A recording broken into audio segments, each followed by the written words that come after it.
Uma boa noite a todos, bem-vindos à continuação do nosso livro, nosso estudo de hoje.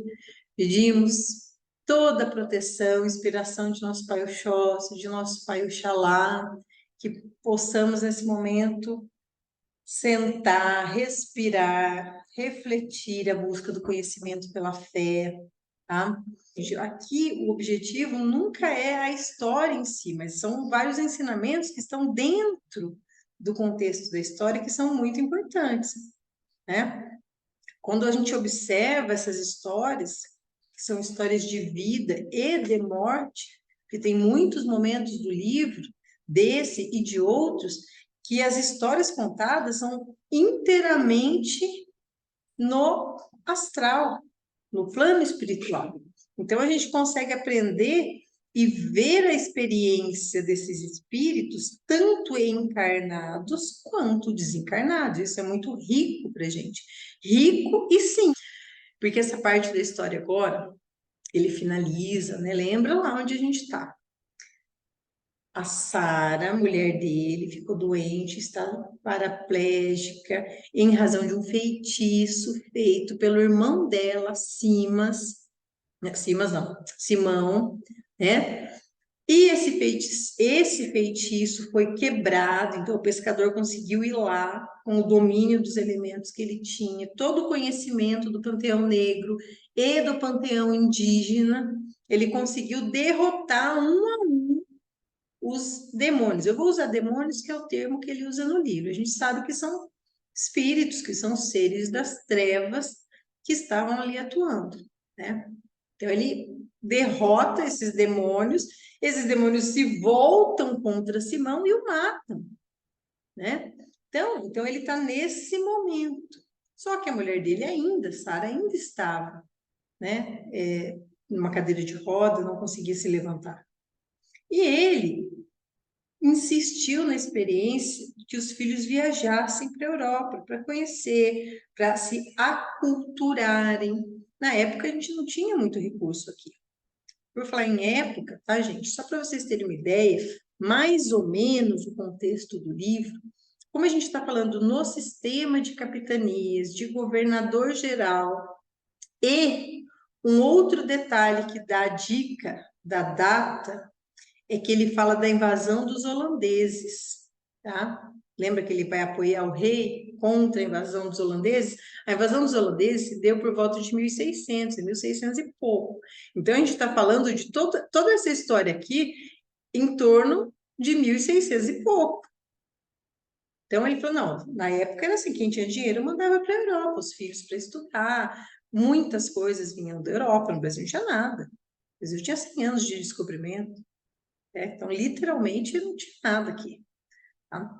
E aí, ele estava na aldeia, nesse contexto, estava numa aldeia, não, ele estava junto com, ele voltou, né, para a aldeia por causa da morte, lembra que morreu o pajé, morreu o João de Mina, e ele precisou alegrar Ruth, a filha de João de Mina, de alguma forma, e a levou para a aldeia. E lá ele encontrou o seu grande amigo, Sol da Manhã, que então já tinha se tornado o pajé da aldeia.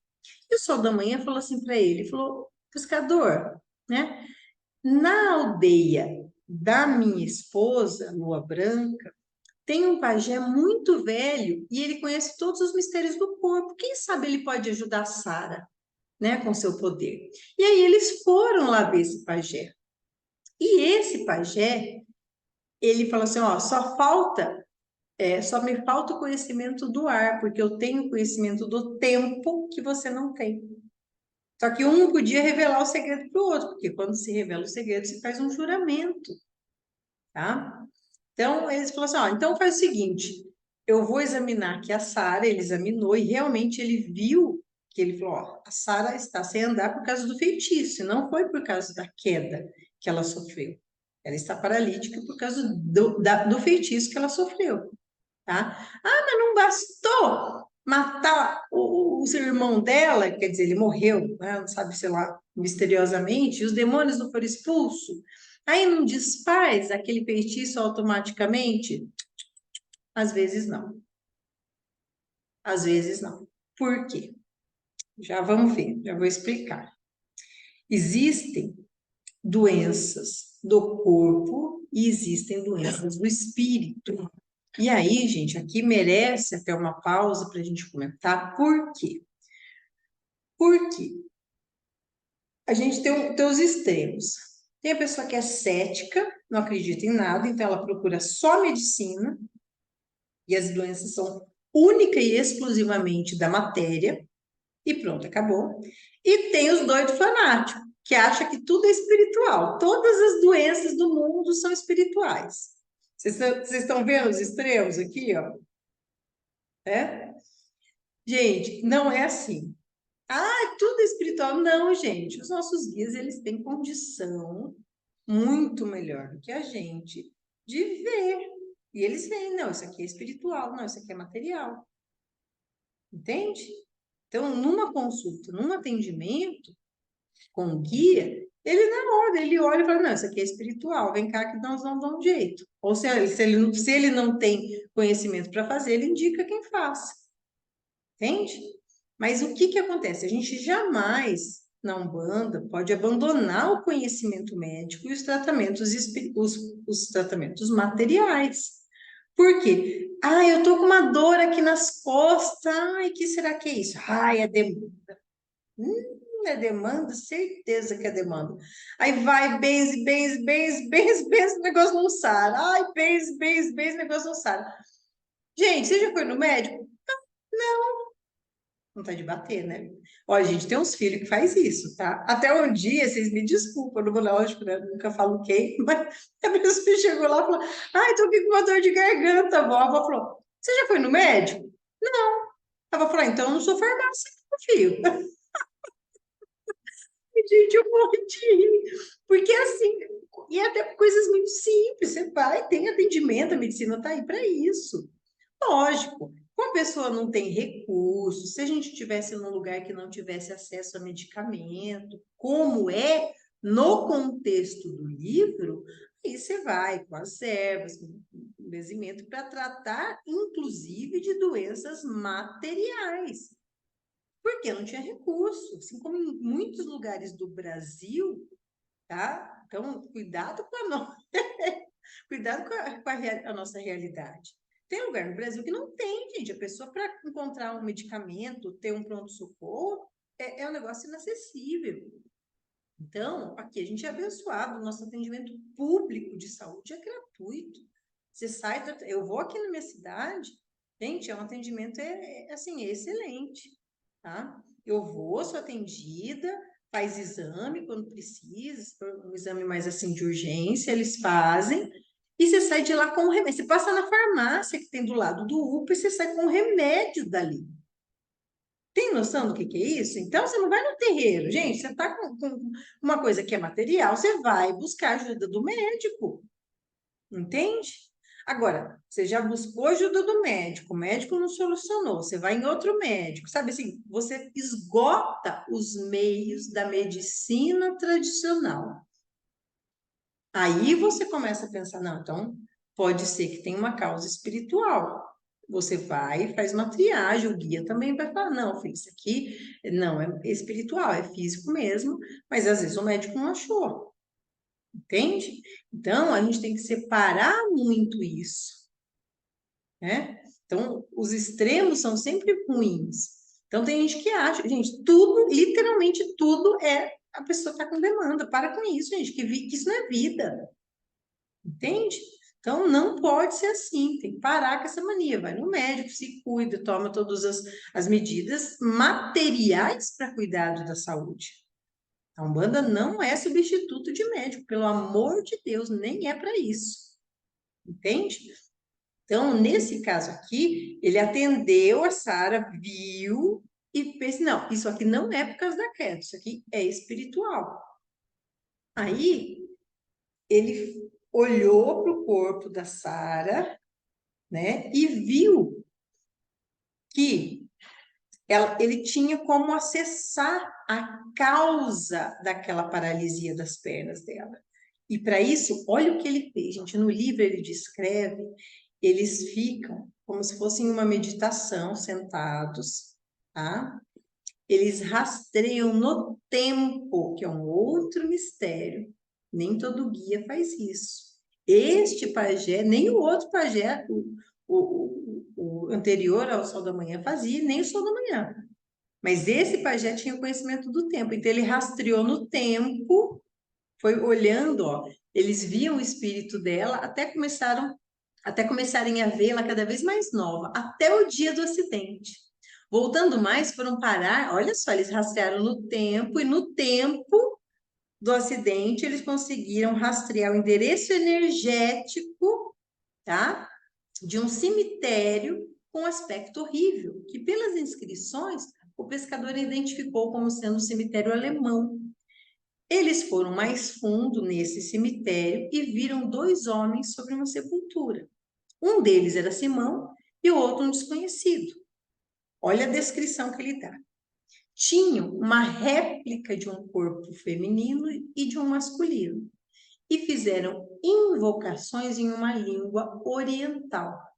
De repente começaram a aparecer formas animalescas e demoníacas, que o pescador já havia visto quando conjurou os elementos contra eles, ou seja, o pescador já tinha visto aqueles demônios quando os derrotou. Então, sabia que era eles que tinham causado a doença da Sara.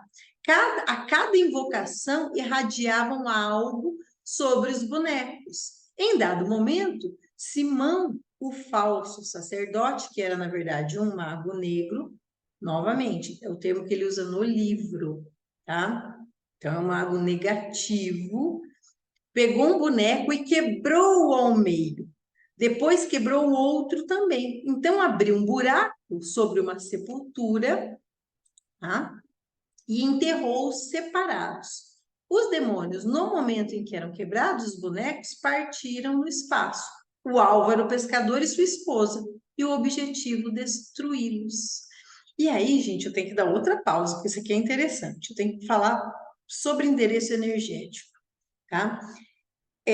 Algumas demandas, por exemplo, essa, você viu que não bastou derrotar aqueles seres que haviam causado o mal em Sara, que o feitiço estava feito e enterrado lá naquele cemitério.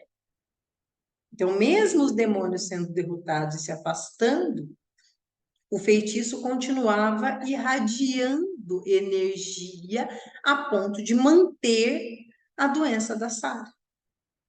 Por quê? Ai, mãe, isso não acontece. Lógico, gente. O vento que venta de lá, o vento que venta aqui, venta lá também. Se a magia funciona para o bem, e eu já falei para vocês que a magia não é exclusivo da religião, é lógico que ela funciona para o mal. Entende? Ai, que medo. Gente, eu falei que Umbanda é para os fortes. Porque tem medo, ou você, das duas uma, você tem muito medo, então você se endireita, você anda direito na sua vida, que é a melhor forma de você se proteger. Se você tiver medo mesmo, você não faz coisa errada, porque você sabe que a consequência vem. Porque alguém só vai fazer alguma coisa para você se tiver motivo. E nesse caso aqui? Ai, não tinha motivo, era pura inveja, ciúme e maldade que tem. Então, quando é assim, a gente faz as coisas certas. E do ciúme, da inveja, da maldade alheia, a gente se protege com a fé. A gente se responde com a bondade. Inclusive, na semana passada, eu falei sobre o ponto de vista da avó, me explicar o que é mandar, por que a gente manda a demanda de volta. Que não tem nada de maldade, nada de vingança. Tá? Então, a gente se protege com fé, com bondade. Então, se realmente existe alguém que me odeia a ponto de fazer isso, também, gente, vocês podem ter certeza que existe alguém que me ama muito e que me protege, que me defende.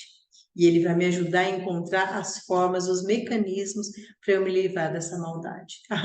Disso eu não tenho dúvida. Esse é um dos aspectos da fé. Então, não tenham medo de demanda, não tenham medo de maldade, a não ser que vocês mereçam, fizeram coisa errada para merecer. Se não, gente, do mesmo jeito que é feito, é desfeito, tá? Então, o que eles fazem aqui? Eles têm um endereço, essa magia tem aquele endereço energético, tá? E esse endereço energético, ele continua irradiando o seu poder mágico contra aquelas pessoas. Por quanto tempo? Muito tempo, muito tempo. Enquanto aquilo for alimentado, mesmo que à distância, deixa eu ver se eu consigo explicar para vocês visualizarem.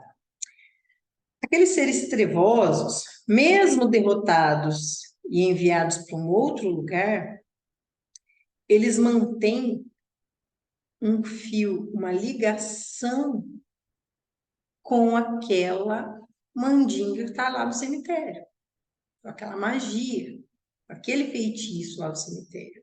E à distância, isso pode ser alimentado. Isso tanto no positivo como no negativo.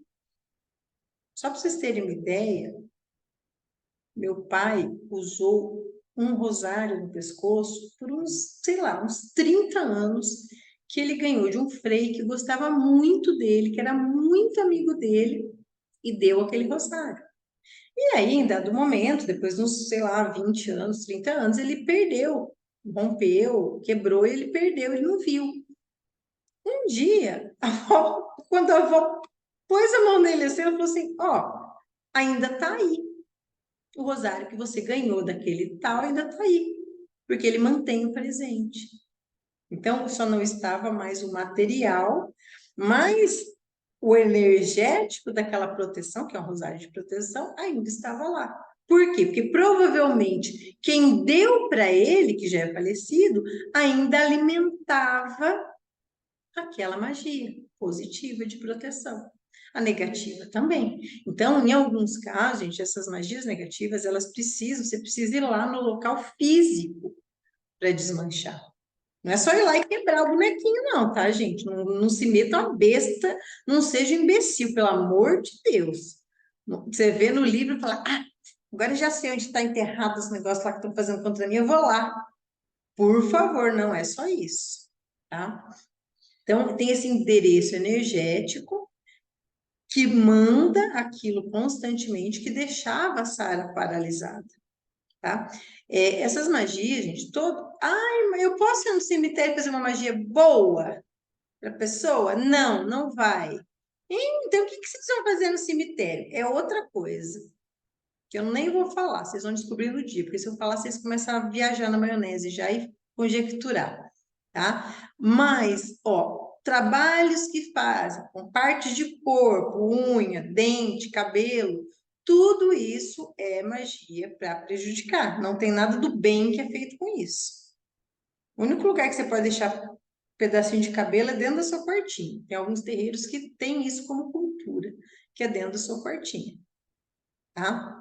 Então, essas magias negativas, às vezes, precisam ser quebradas, indo lá fisicamente desenterrar aquele objeto, o objeto enfeitiçado, tá? Por isso que nem sempre é fácil. A avó pegou um caso esses dias que a pessoa veio e falou, ó, meu estabelecimento tá assim, tá assado, nada dá certo, eu acho que tem alguma coisa. Aí a avó fuçou, ela falou, tem, mas está enterrado, filho. Que estabelecimento que é? Aí o rapaz falou, ó, é um mercado. Ela falou, olha, tem que ir lá, né? Tem que o cavalo ir lá, preparar e fuçar para ver se consegue desenterrar a chama. Vai ter que quebrar o chão. E aí, você vai quebrar aqui, aqui, ali, ali, até achar? Vai destruir o mercado para achar? Aí o homem falou, não, então deixa, vou tentar vender o lugar assim mesmo. Entende? Por quê? Porque tem coisas que você tem que ir lá e desenterrar, senão você não consegue desfazer. Então, nesse caso, esse aqui no livro era um caso desse. Então, o que que ele foi? Eles foram, olha o que que ele descreve. Eles voltaram, eles retornaram do cemitério, não me pergunte, porque ele não explica no livro, tá? Mas existe a possibilidade de materialização e desmaterialização e de transporte da matéria. Tá? Se a física consegue fazer isso, imagine a espiritualidade com os fenômenos que já são estudados há muitas décadas. Então, eles foram lá em desdobramento, recolheram o material, trouxeram, tá? E voltaram para o corpo com aquela matéria. É isso mesmo, é possível. É raríssimo, mas é possível. Caso de materialização e desmaterialização, tá? E aí, depois que ele pegou os dois bonecos, esse pajé, que era o pajé Tamoio, ele conseguiu, ele umedeceu as partes da boneca quebrada com líquido viscoso e as uniu, né? Fazendo o boneco ficar inteiro novamente. E depois ele foi fazendo reza na língua nativa. Levantou o boneco do homem, fez a mesma reza, e no mesmo momento o pescador sentiu uma agulhada na altura dos rins, né? Era uma dor que ele já vinha sentindo há muito tempo que não tinha cura. Quebrou, cessou imediatamente. Então era, inclusive, assim, a magia foi feita para deixar ele paralítico também, mas pela sua força, pela sua proteção, ele foi, ele não conseguiu atingir, mas tinha aquela dor que incomodava. Vocês já vão descobrir mais adiante no livro por que que certas magias não conseguiam atingir ele diretamente. Porque ele tinha, gente, literalmente uma gama de protetores muito grande. Porque ele tinha uma missão muito grande. Entende? Por isso que essa magia não atingiu. Então, gente, ó, pensa assim. Ó, eu vou falar, vou explicar para vocês como que eu raciocino. Não adianta eu achar que os guias são o Quarteto Fantástico, os Megazords que vão me proteger de tudo, tá? E qual que é a minha missão?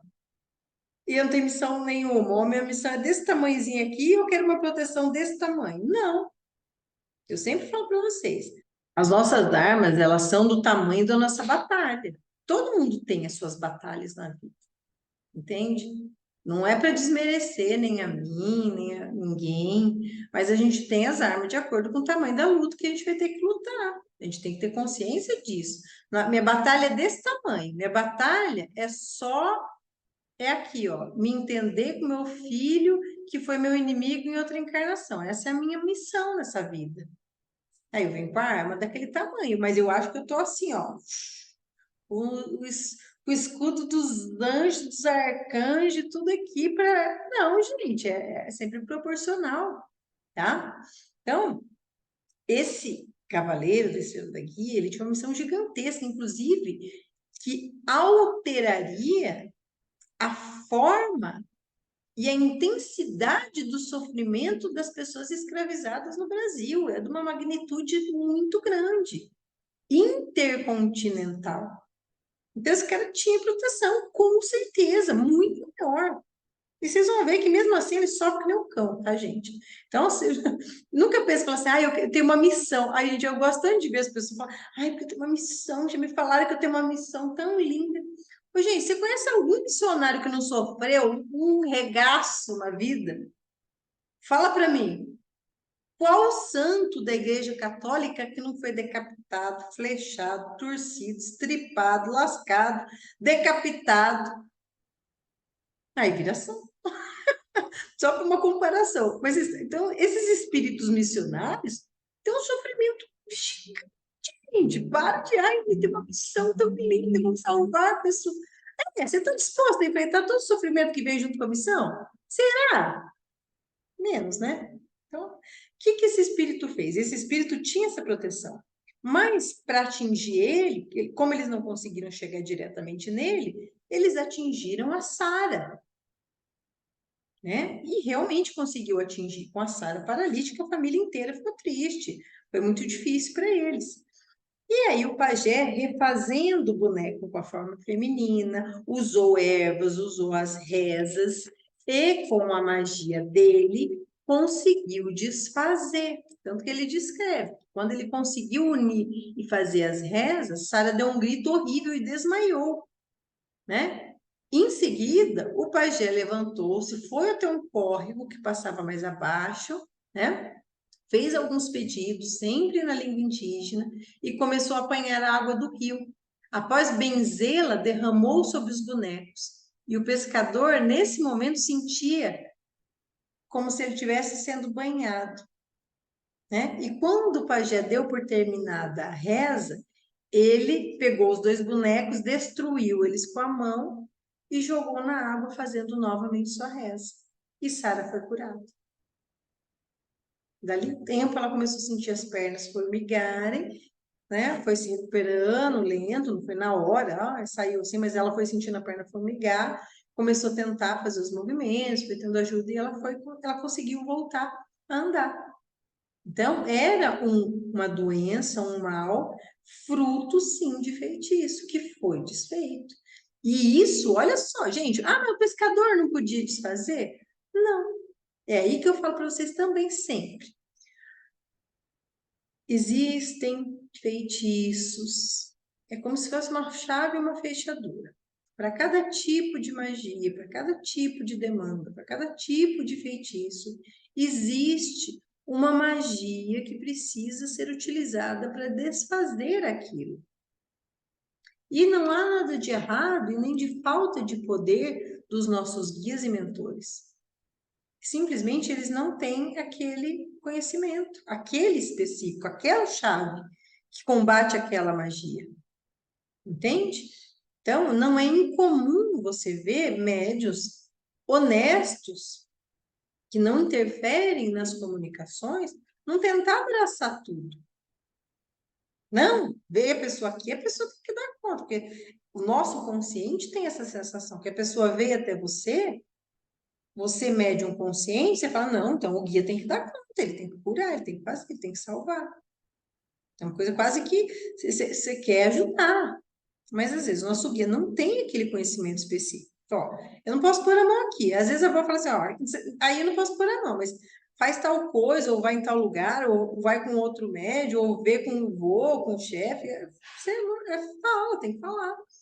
Porque às vezes ela não tem aquela chave específica para aquela magia. Então, aqui tinha o Cavaleiro da Estrela da Guia, que era um verdadeiro milagreiro, gente. Ele rezava com a estrela dele, que curou um monte de gente. E a mulher dele ele não conseguia curar, porque ele não tinha aquele conhecimento para aquela magia. O pajé, que era amigo dele, né, que já era falecido, deixou os conhecimentos para o Sol da Manhã. O Sol da Manhã também não conseguia curar a Sara. Então, vocês estão vendo que não é tão simples assim. Então, às vezes tem que fuçar, tem que ir atrás de uma outra pessoa que às vezes ele ali vai ter o conhecimento preciso para quebrar essa determinada magia. E foi assim que eles fizeram, tá? Então, quando a Sara se curou, eles voltaram para a aldeia e eles ficaram super felizes, né? A aldeia inteira ficou feliz que Sara estava recuperada, né? Só que daí chegou a hora dele deixar o seu filho. Lembra que Cobra Coral, um dos trigêmeos, foi prometido à sua mãe? Então chegou a hora. As crianças já estavam em torno de 12, 13 anos, né? Então o cacique falou: olha, está na hora de você deixar o seu filho aqui, Cobra Coral, porque nós precisamos dele. Ele precisa assumir agora o seu verdadeiro eu.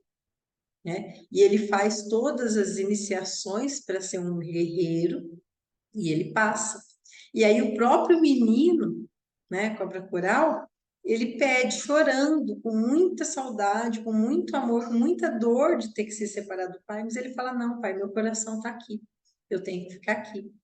E ele se torna um guerreiro, Cobra Coral, e fica na aldeia, se despede do pai. Então, nisso, o que que o pai faz? O pai vai lá e fala: então tá, você vai ficar aqui, lógico, triste, coração partido, chorando, mas ele mostra onde estava o tesouro que ele e Raios de Lua esconderam. Lembra lá que eles esconderam, plantaram flores em cima? Ele falou: isso aqui é para você garantir a sua segurança e a segurança das suas terras. Nós temos todos os papéis para ninguém tomar as terras de vocês. Né? Até a propriedade é minha, vai ficar na nossa família. Então, ensina os índios a plantarem, a cultivarem, que vocês vão vencer contra os europeus que vierem aqui tentar tomar as terras. E se precisarem, é aqui que vocês vão vir buscar reserva de dinheiro. E se você precisar, não seja orgulhoso, peça ajuda aos seus irmãos. Vocês se amam, vocês são irmãos e um vai ajudar o outro, se precisarem. tá? Então, ele deixa, em tese, o filho garantido lá na aldeia. E volta, né? Quando ele volta para casa, os outros 2 filhos com raios de lua e os outros 4, desculpa, os outros 4 filhos com Sara, que estavam em viagem com o Frei, tinham ido para a Europa viajar, nossa, quando vem a mãe andando, é uma alegria só, a casa fica uma alegria, né, maravilhosa, eles ficam todos, assim, eufóricos com a mãe estar curada. Só que o Frei foi com as crianças para a Europa, não foi só para passear com as crianças, ele foi com uma missão dada pelo pescador. E aí, o pescador chega e pergunta, falei, e daí? Me fala sobre a viagem. Aí o Frei, que era de confiança dele, diz assim, olha, Simas de Almoeda não existe mais, nem seu pai ou sua mãe. Os registros foram todos rasgados por mim mesmo. Então, ele foi apagar os registros de Simas de Almoeda, né? Porque havia perigo, inclusive, de ficar fuçando naquele passado dele. Ele fala, e o que mais o senhor descobriu? Ele fala, olha, o bispo, lembra do bispo que ele entregou ao pai dele? Ele fala, o bispo a quem você foi pedir ajuda para o seu pai, na verdade, odiava-o. Sabia que seu pai comprara o seu lugar de juiz da Inquisição? Ele fala, não sabia. Ele fala, bem, depois que você partiu, não demorou muito e o bispo foi preso ao praticar um culto demoníaco. Estavam praticando um infanticídio, tá matando criancinha em honra ao demônio quando foram presos. Ele e todos os seus adeptos, em sua maioria religiosos, ou seja, padres da Igreja Católica como ele, todos eles foram executados em segredo, inclusive, para não abalar a igreja. Ele, quando ele ficou sabendo de tudo aquilo, ele falou: matei meu pai com as minhas palavras. Ele falou: eu me sinto como o próprio Judas Iscariotes. Ele falou: Deus, como é rara. Não havia lugar no mundo onde eu pudesse esconder a minha vergonha, né? Ele agradeceu o Frei e foi para casa. Estava arrasado. Por quê? Porque ele entregou o pai para o bispo, que era, na verdade, um falso, era um sacerdote, mas que fazia escondido magia negativa, magia demoníaca, matando criancinha. E a quantidade de padre, de bispo que fazia coisa errada escondida, gente, não era pouca. A gente tem muita história de padre, de frei, de bispo, de papa que fazia esse tipo de coisa e que se lascou no mundo espiritual. E depois de muito sofrer, conseguiu o merecimento de se tornar um Exu guardião. Porque, ó o raciocínio, não é assim, fez tudo, aprontou, aí morreu e virou Exu. Não! Não desmerece Exu, não. Morreu e se ferrou, se lascou, sofreu o cão. E aí, depois que conseguiu sofrer muito, aprender alguma coisa e melhorar, aí sim, depois que eles conseguiram melhorar um pouco aquela degradação moral que esses espíritos viveram em vida, depois de melhorar a sua condição, é que eles conseguiram se tornar Exu. Entende? Que Exu tem o jeito, a forma da esquerda trabalhar, às vezes é meio grosseira, às vezes meio ríspida, né? Não é nada delicada, mas de forma alguma é maldosa e permite degradação moral. Então, esses espíritos tiveram que sofrer, gente, são muitas as histórias, tá? Até no terreiro lá, na madrinha, ele frequentava a gente, ai, o Gustavo quase me mata, tanto aí. Mas eu conversava muito, né, com o Exu Tranca-Ruas lá, nossa, ele era muito comunicativo, então eu gostava muito de aprender as coisas com ele. Literalmente, eu sentava do lado dele e ficava lá conversando. Né? E um dia ele falou assim para mim, Lé, nós tínhamos que aprender muita coisa aí, ó. Isso daqui, você tá achando que esse aqui era juiz, esse aqui era promotor, esse aqui era advogado. Aí o Gustavo falou, tá vendo, né? Eu falei, bom, tá.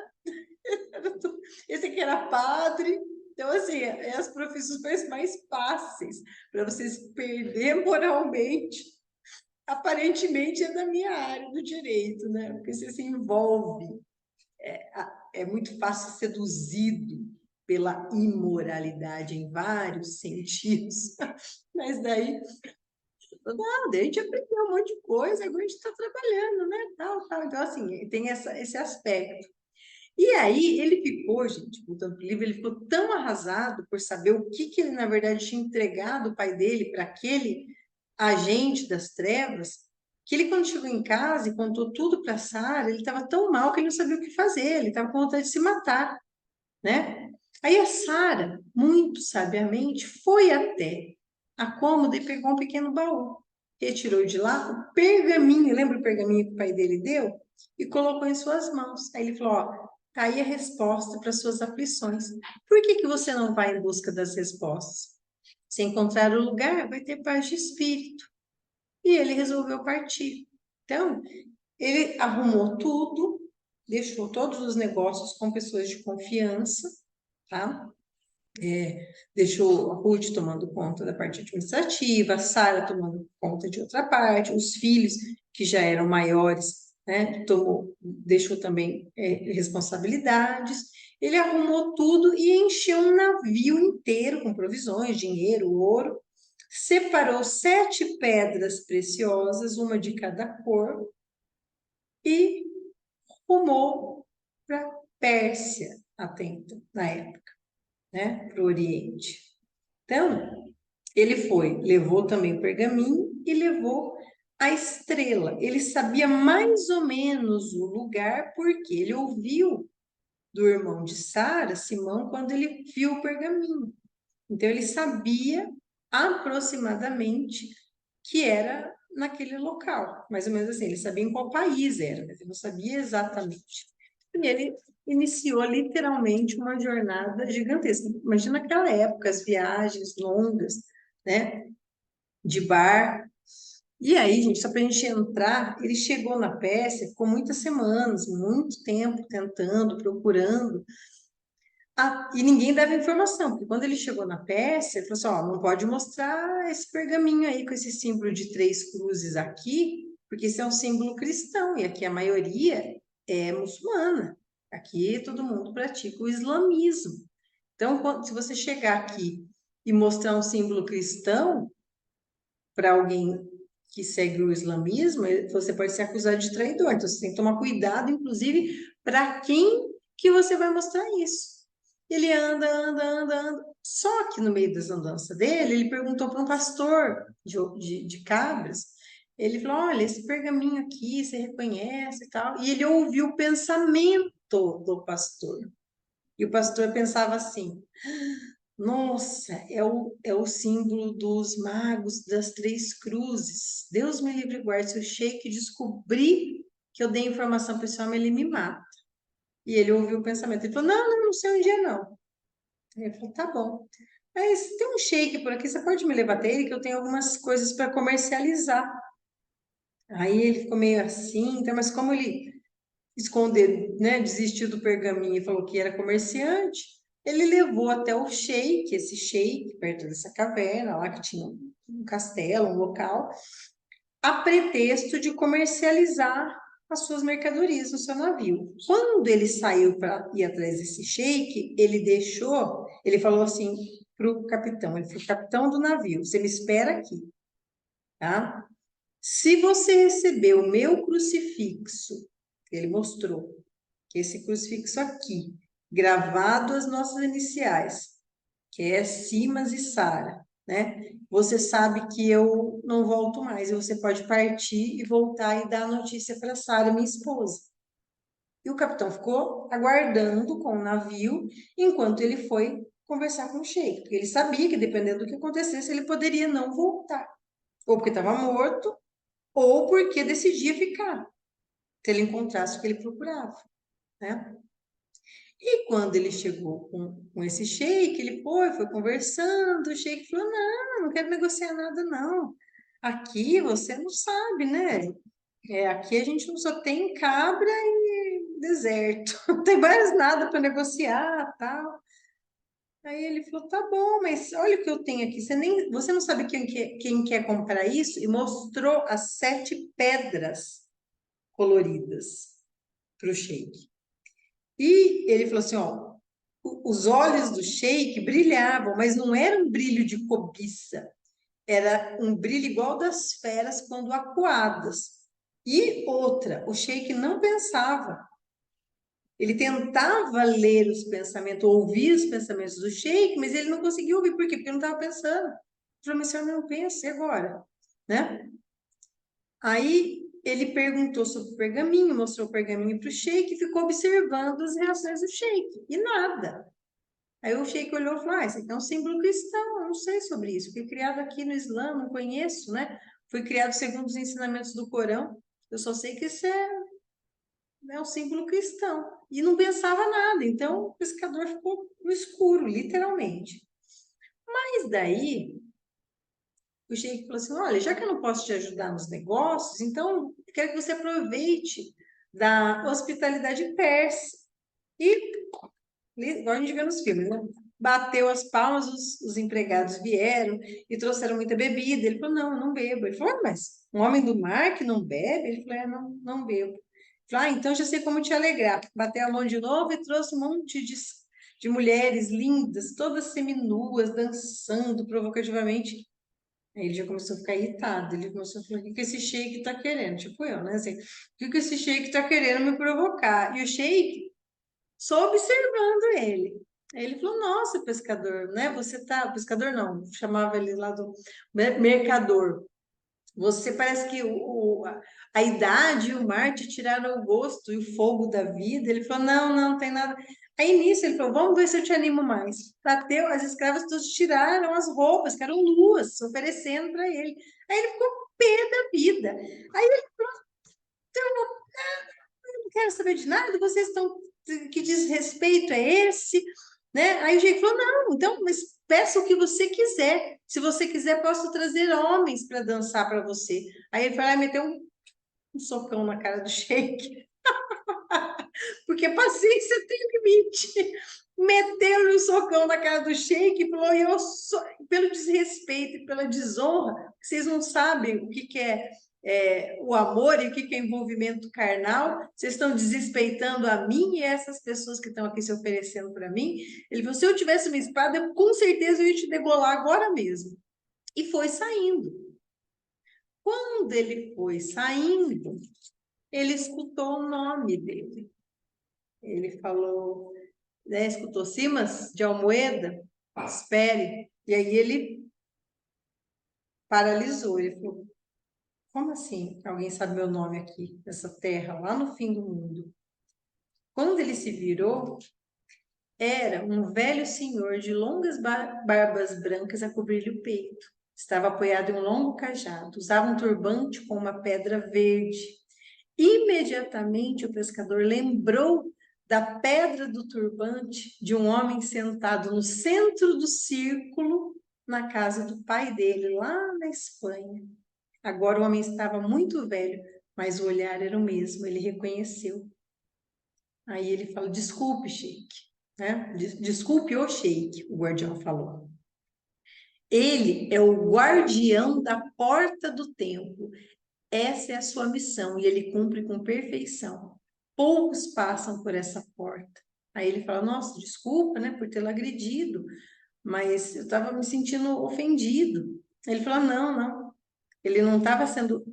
O que ele estava fazendo não era hospitalidade, era um teste para os seus sentidos, falou o Sheik. E você foi aprovado no teste. Mas você precisa aprender a controlar sua mente. Você pensa demais. Aí ele fala: como? Então o senhor estava ouvindo o que eu pensava? Sim, eu estava ouvindo. Nós aperfeiçoamos a telepatia ao extremo. Então, a gente ouvia tudo que você pensava. Aqui, aprenda. Sua missão é ouvir e não falar. E outra lição: um mago não pensa, ele apenas ouve. Aí ele falou: nossa senhora, agora eu tô lascado, né? Porque ele estava acostumado ele a ler o pensamento dos outros.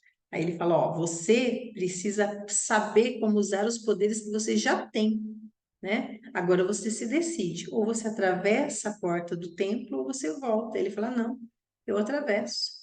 Ele tomou a decisão de se tornar um mago, um iniciado naquela ordem, com aquelas pessoas que ele reconheceu que eram pessoas da mesma ordem que seu pai era, né? Então, aí já mais tranquilo, o pescador sorriu, ele percebeu que estava entre amigos, né? Tirou o crucifixo do pescoço e entregou, né? Para um guarda do sheik que foi para o porto, né? O pescador pediu para que dissesse, ele falou, ó, entregue isso para minha mulher, pediu para o capitão, né? Entregue isso para minha mulher e fala que eu me afoguei numa tempestade no mar, que ela não vai me esperar voltar, porque ele sabia que ele ia ficar por lá, né? E ficou com os magos do templo, foi iniciado, né? Vou só finalizar essa parte, senão vai ficar ruim depois para voltar. E depois das orações e agradecimento ao retorno do pescador, o mago da Pedra Verde conta para ele tudo o que aconteceu. Olha o tamanho da arapuca, gente. Ele fala: olha, o seu pai foi designado para ir para a Europa, para o Simas. Ele estava disfarçado para encontrar falsos religiosos que eram, na verdade, magos das trevas. Ele tinha uma família aqui, mas como ele teve que ficar muito tempo lá nessa missão, ele resolveu se casar. Então, ele já pertencia às três cruzes, a linha do Cristo, de Jesus. Aí ele fala, ele converteu-se ao cristianismo lá na Europa, mas só confirmou a quem ele já era consagrado há milênios e milênios.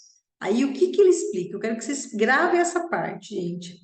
Ele fala, o símbolo das três cruzes é representado na vida de Cristo pela crucificação no Gólgota. As três cruzes sobre o monte são anteriores ao ato da crucificação.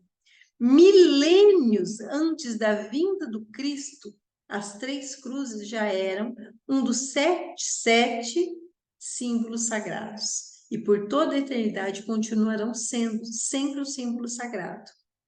Então, o que ele está dizendo? Há milênios a cruz já era usada como um símbolo sagrado.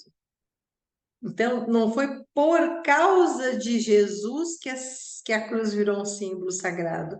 Jesus adotou e os cristãos adotaram a cruz porque já era um símbolo sagrado que no inconsciente as pessoas carregavam, levavam, e Jesus pertencente àquela ordem também. Não a ordem dos magos especificamente, mas aquela ordem energética da fé. Não se esqueçam, gente, que quem veio primeiro anunciar, eu não sou de Bíblia, tá? Mas essa parte é importante. Quem veio primeiro anunciar a vinda do Cristo foram três reis magos, vindos da Pérsia, vindos do Oriente. Então, não é por acaso. Mas a cruz é um símbolo sagrado já milenar, muito anterior ao Cristo. Então, a gente, lógico, então associa com Cristo hoje, com a crucificação, as três cruzes, né, no Gólgota, que era o monte, o local onde Jesus foi crucificado, né, junto com outros dois, e a gente, na sequência, ele já vai até explicar o que são, né, essas três cruzes. Ele fala que o pai do pescador, a cada viagem, ele trazia um nome de um desses magos negativos. E a gente começou a cortar os poderes malignos desses magos negativos até que você nasceu. Mas quando você nasceu, a gente olhou no seu passado e vimos também que você pertencia às três cruzes, como alma reencarnada sob a sua luz pela sétima vez. Então, era a sétima vez que ele renascia com ou sob o símbolo, sob o poder do símbolo das três cruzes, né? E eles ainda leram que você trazia em si os sete símbolos impressos em seu espírito eterno. Gente, os símbolos de poder são gravados no espírito. eles podem ser adormecidos durante a encarnação, mas quando devidamente despertados, eles são reconhecidos. Então, muitos espíritos são reconhecidos pelos seus símbolos, tanto, né, aqui em Terra, isso brilha no espírito. Esses símbolos são ativados conforme o trabalho para qual eles vieram vai sendo desenvolvido. Isso é muito bonito.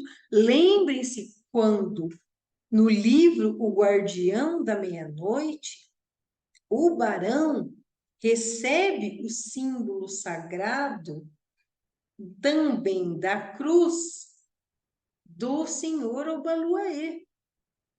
Lembram que eles recebem o símbolo da cruz, que era o símbolo do cruzeiro sagrado? Ele recebe de Obaluaê, o símbolo fica gravado e impresso no seu espírito, habilitando aquele espírito a atuar como um Exu de lei. Entende? Então, essa é uma outorga que aquele símbolo, com a sua energia, com o seu poder e as suas responsabilidades, são impressos naquele espírito. Então, o Cavaleiro da Estrela da Guia, na verdade, ele já é um espírito pertencente a esta energia.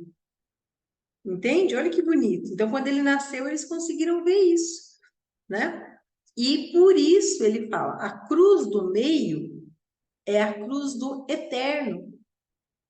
E a cruz da direita é aquela daqueles já integrados à luz eterna. Esse é o simbolismo das três cruzes.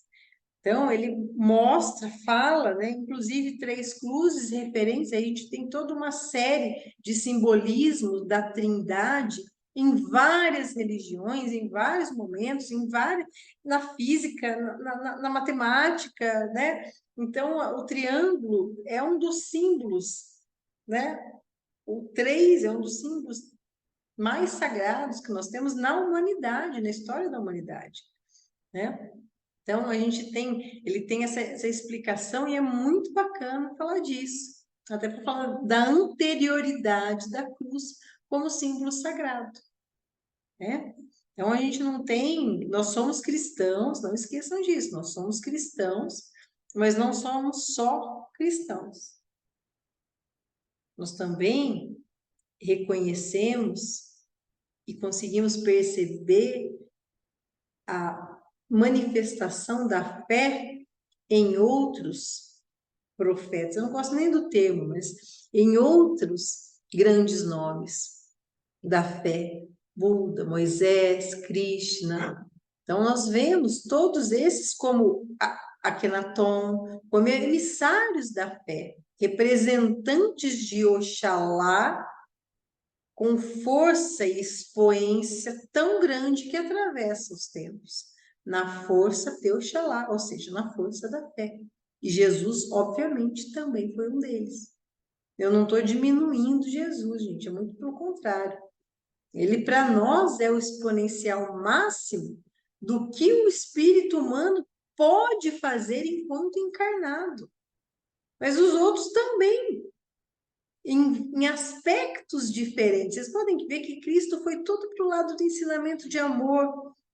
Akhenaton também fez isso. Eu tenho Buda com todo um lado de mostrar e de fazer com que as pessoas buscassem aprofundamento em si mesmo. Vocês estão entendendo que são aspectos diferentes de ajuda para a humanidade? Um não é conflitante, um não desdiz o outro. E se vocês pegarem o Alcorão, é que a gente, por causa da nossa cultura, distância e tudo mais, a gente tem pouco conhecimento sobre o Islã. Mas o Alcorão é maravilhoso, gente. Eu tive a oportunidade de pegar e, junto com uma pessoa, uma amiga que eu tinha, uma amiga que era muçulmana, ela lê comigo o Alcorão, alguns trechos, aquilo ricamente adornado, é muito bonito, né? As cópias são adornadas, muito bonito. Então, e ela lia para mim e falava, gente, mas Mas é tão bonito, é tão parecido com o que a gente tem até no cristianismo. Por que tanta briga? Aí você vê que são as distorções. O Corão, ele é maravilhoso. Os ensinamentos são só de bondade, de amor e de tudo mais. Tudo que a gente tem na Bíblia, quanto que a gente tem no ensinamento cristão. Então, não tem nada de errado, não tem nada de conflitante com esses representantes de Oxalá na Terra. São formas, são várias formas, vários aspectos diferentes, várias portas para chegar no mesmo lugar, né? Então é muito bonito. Pensem nisso, reflitam, principalmente para que isso sirva para diminuir ou eliminar o preconceito que a gente tem com qualquer outra religião. As pessoas às vezes são péssimas, gente, mas as religiões elas não são feitas para isso, mas elas são feitas por pessoas. Elas têm as suas falhas, têm os seus defeitos. Fiquem atentos, fiquem tranquilos, pensem, leiam, por favor, né, o livro, que a história eu vou só dando assim as partes principais para vocês conseguirem entenderem, ok? E qualquer dúvida, gente, coloquem as perguntas no próprio canal, tá? Eu recebo todas as perguntas que vocês fazem, respondo, posto, tá? Então, habituem-se a fazer perguntas no canal, que é muito melhor, mais construtivo para todo mundo, ok? Então, espero toda semana que vem e fiquem com Deus. Saravá para todos, gente.